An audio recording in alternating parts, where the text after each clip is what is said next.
Assalamualaikum warahmatullahi wabarakatuh. Perkenalkan, saya Khawra Rahil Fayamahutomo dari kelas 11.5 nomor absen 7.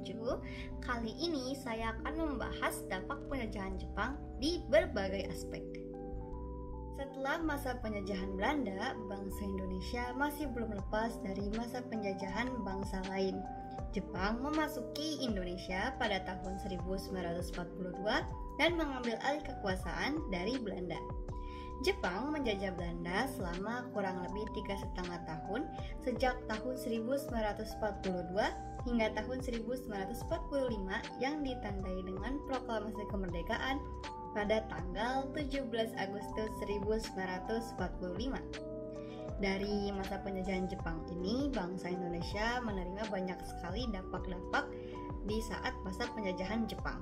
Di antaranya yang pertama ada dari bidang sosial.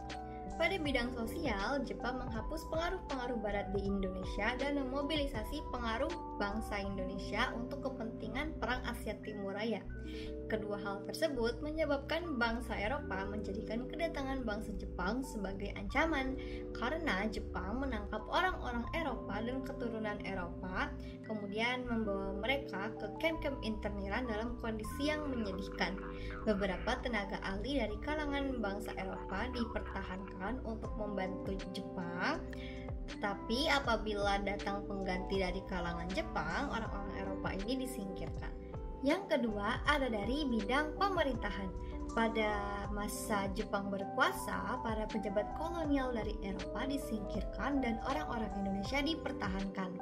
Orang-orang Indonesia tersebut dapat menduduki jabatan yang dulunya hanya diisi oleh orang-orang Eropa. Hal ini tentunya menjadi keuntungan bagi orang Indonesia karena dapat memiliki suatu kekuasaan. Tetapi di sisi lain, hal ini juga menjadikan mereka sebagai kolaborator Jepang dalam membantu Jepang menindas rakyat Indonesia.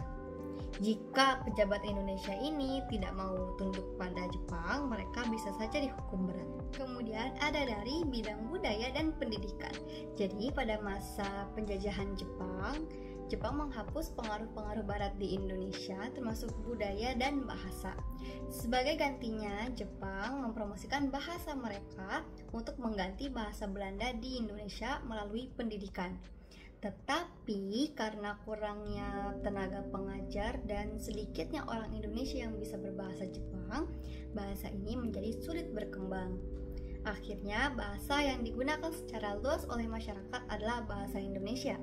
Selain itu, banyak juga karya sastra yang berbahasa Indonesia yang mulai berkembang seperti sajak, cerita pendek, dan cerita sambung yang termuat di dalam media massa yang disponsori oleh Jepang. Lalu pada bidang pendidikan, sistem pendidikannya ini berbeda pada masa penjajahan Belanda karena pada masa penjajahan Belanda sistem pendidikannya itu berdasarkan ras, sedangkan pada masa penjajahan Jepang sistem pendidikannya itu tidak lagi berdasarkan ras tetapi lebih menyeragamkannya tanpa memandang ras.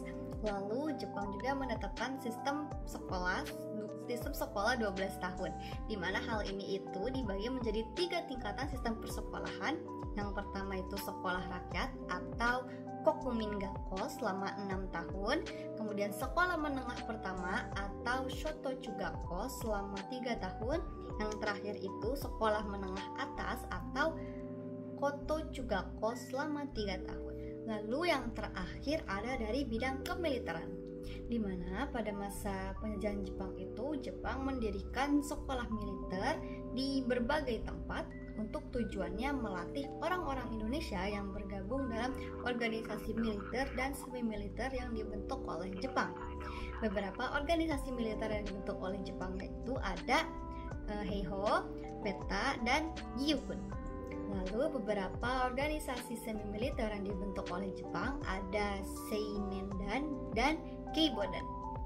Dari organisasi inilah pemuda Indonesia mendapatkan keterampilan militer yang nantinya akan digunakan untuk merebut kemerdekaan. Sekian, terima kasih dari saya. Mohon maaf apabila ada kesalahan kata.